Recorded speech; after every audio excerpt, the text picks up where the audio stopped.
étudiants ont commencé une grève depuis la veille à l'université. Vous pouvez dire que c'est moi qui les ai mis en grève. Enfin,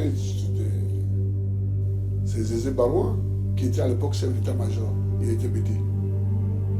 Il est venu s'excuser au nom des BT, des militaires BT. J'ai trouvé ça choquant. J'ai trouvé ça ahurissant et honteux. J'ai trouvé ça honteux. Comment dans une république,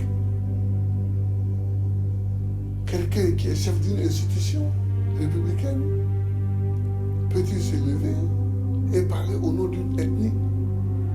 Je crois une semaine après, ça a été les hommes politiques BT, les Tonwaï, les Nyolepa, les Bracano, de venir aussi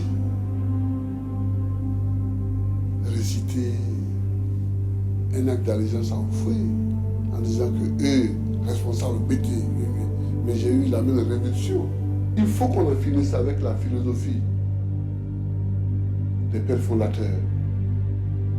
Oui, grâce à la magnanimité du président de la République, nous avons un puits. Grâce à la magnanimité du président de la République, nous avons une école. Ce n'est pas une magnanimité, c'est un droit pour les citoyens d'avoir ce qu'il faut là où ils habitent pour leur épanouissement.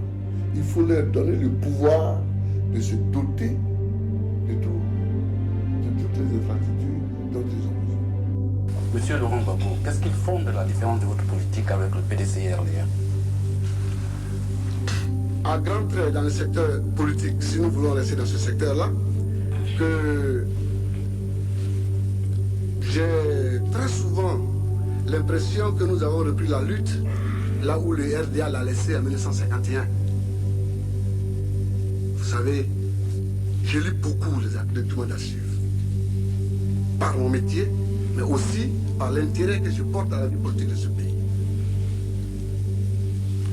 Entre 1946 et 1951, quand vous lisez les documents des adversaires du RDA, on a l'impression que vous lisez exactement les écrits, les discours des tyrans du pouvoir d'aujourd'hui, du RDA d'aujourd'hui, contre nous.